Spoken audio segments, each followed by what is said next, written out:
Leafs Nation, let's all take a collective sigh of relief. My God. Breathe in, breathe out. The Leafs win it 2-1 in overtime over the Anaheim Ducks. And what a wild one it was. It looked like Lucas Dostal was going to somehow shut this team out and stop every single shot, which would have been 50 plus.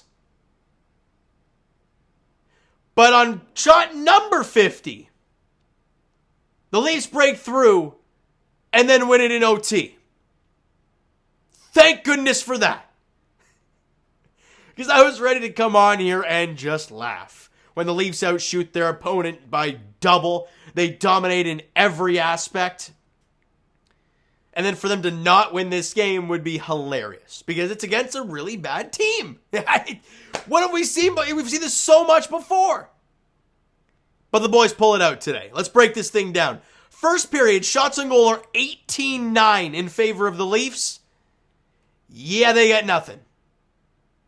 Nothing. 0-0 after one period of play. Second period, Leafs get a power play midway through and an awful turnover at your own blue line, just inside your own blue line, leads to a Frankie Vetrano who's all alone in front of your own cage. And he goes to the backhand and roofs it on Martin Jones. Can't blame him for it. A shorthanded goal. A putrid way to start this game, scoring-wise. And you're down 1-0. Shots on goal are 15-10 Leafs after 40 minutes. So we're sitting here right now, and the Leafs are nearing 40 shots, and they have 19. And or I think it was 33. It was 33-19 after two periods of play, and it is a 1-0 Ducks lead off a shorthanded goal. It was a perfect thing for Leaf fans. We're so used to this against bad teams. This is how it's going to end. But no!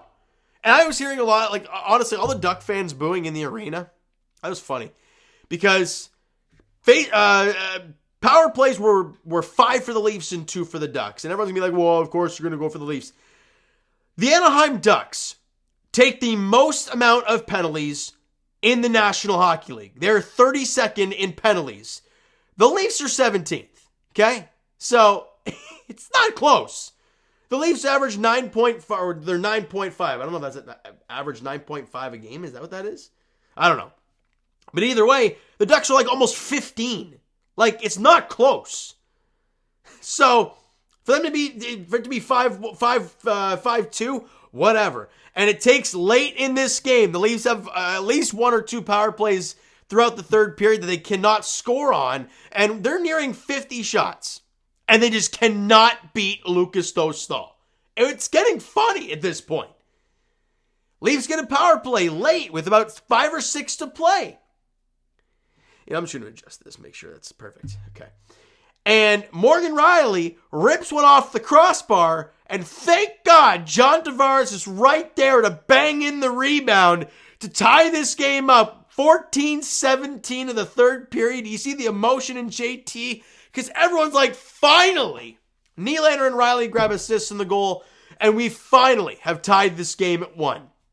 One really scary play actually late in this game when it was 1-1 was the point shot from, I don't know who it was on the Ducks, and Martin Jones either tried to catch it or tried to knock it down with his blocker, but then he tries to glove it and it drops right below him. And I'm like, oh my God, no.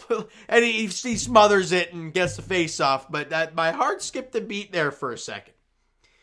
And then that horn goes, and it's 1-1 after 60 minutes. Shots on goal in the third period, 22-7 in favor of the Leafs. It's nuts how much they outplayed the Ducks today. It's kind of absurd. Now, you expected this to happen, and I'll explain why in a bit. We go to overtime, and it really scared me because it looked like Rielly, Matthews, and one of the Ducks guys collided. And I'm like, oh God, here comes an odd man rush against. But the puck comes to Morgan Rielly, who gets to Mitch Marner. And the mini hesitation from Marner as he's got it right in the slot to wait for Austin Matthews to adjust, to go across the goaltender and get his one-timer ready. and Marner puts it on a platter. Matthews rips it into the back of the net, and you see the celly from Mitch Marner, the let's go home, fellas, and then the Matthews celly.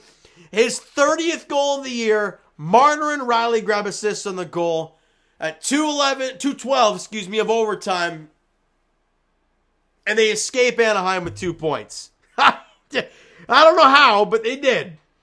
Shots on goal for the game, 57-28. And they showed the graphic with about a minute and a half to play in the game. Over 100 shot attempts. Like, they dominated in, like, every which way. It's just Lucas Dostal somehow got that team a point. That's really all it is. Face-offs-wise, Leafs dominated that. Almost 60%. 42-29 there. Obviously, power plays, we were 1 for 5. They were 0 for 2. And Bobby McMahon getting, I don't know, the 10-game misconduct for that's kind of wild. But it is what it is. You know, and hits were very even, 17-15 in favor of the Ducks, but God, shots on goal. And Martin Jones, honestly, guys, I really thought we were going to see the young fella, Dennis Hildeby, be in the cage today. We did not. We saw Martin Jones on both nights of the back-to-back, which tells you a lot, and I'll explain why.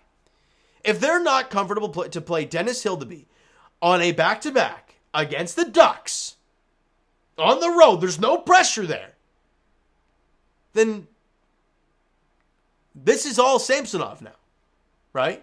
Because when are we going to get another start for Dennis Hildeby, an opportunity to put him in the net? Well, you're probably not going to now. So if that's the case, then is Martin Jones literally going to play every game until somehow Samsonov plays another game? Because that's what it feels like to me after seeing Martin Jones play today as well. But I could be wrong, but that's just kind of my read on the situation. But Martin Jones was good again. Now, the Leafs, again, they played ridiculously good hockey, other than that awful turnover shorthanded. 1 goal on 28 shots for Martin Jones. Just a good game.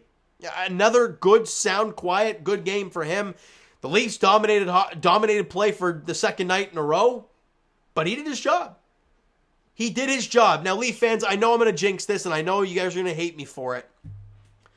But the Leafs have not allowed a 5-on-5 goal in 3 consecutive games. You can complain about the Leafs all you want.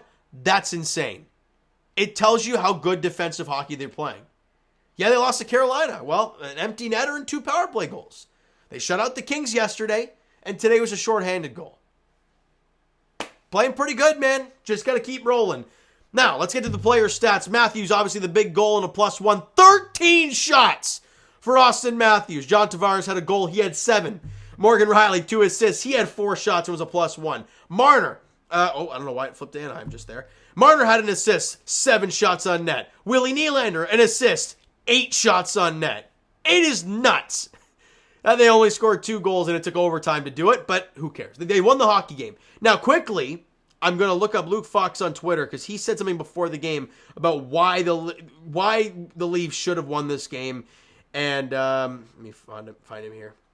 I don't know how far I have to scroll, so bear with me here. Here we are.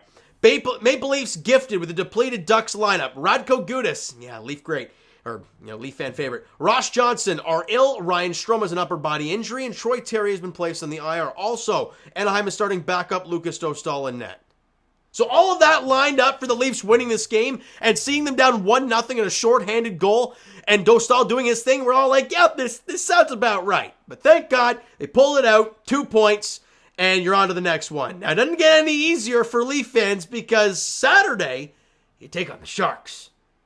The last game of the California road trip, and look, it's because the Leafs are important, we actually give a damn, and San Jose ain't good, and they stink, and the fan base really ain't there. So, the 7 o'clock puck drop on Saturday. To 4 o'clock San Jose time, 7 o'clock puck drop Leafs edition. Thank God no 10 or 10:30 game. We're done with that at least for a bit. We got through it, Leafs Nation. They won both games, so it makes it a lot easier to watch. But like I said, 7 o'clock puck drop there. Martin Jones will definitely be getting that start against his former team. So we'll see how that one goes. And hopefully the Leafs can leave California with 6 out of 6. That would be great. All right, so you know what, guys? That is going to do it for this one. If you enjoyed the video and the game, or the result today, maybe the the third period and overtime. Hit that like button. Do appreciate it. Hit that subscribe button. You guys not already. Comment down below your thoughts on the video, thoughts on the game. What'd you like, what'd you not like from today's game? For the Toronto Maple Leafs, Twitter, Discord, Instagram, TikTok, all that stuff is down below. So follow up there if you're not done so already. And I will talk to you guys, of course, Raptors Edition. Man, they're buzzing right now on Friday as they are in Sacramento taking on the Kings. 10 p.m. tip-off there. And as for the Leafs, they're back in action on Saturday night as they are in San Jose taking on the Sharks in the final game of the California trip. 7 o'clock puck drop there. Thank you so much for listening and watching. I hope you enjoyed the video and the result today. Talk to you guys then.